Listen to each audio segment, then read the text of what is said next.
Early in a design cycle, a PCB designer will quick place the parts, go page by page through the schematic, and group all the parts off the board edge based on this schematic representation. CircuitSpace has the ability to auto-cluster the board, which will basically automate that process.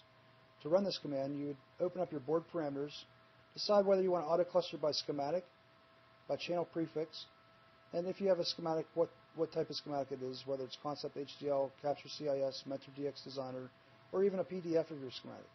For this example, we're going to auto-cluster by channel prefix.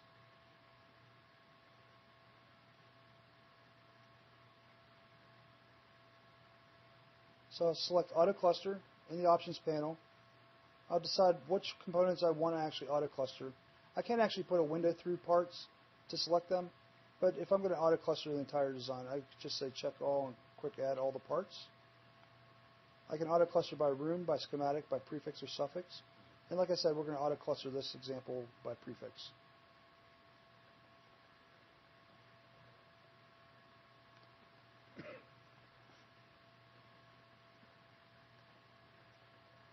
A batch control panel will pop up. This is where you would apply the results from. And now all the parts that had channel prefixes have been clustered in their appropriate cluster based on the schematic.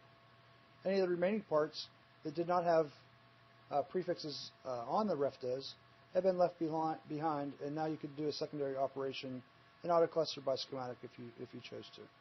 And that's auto-clustering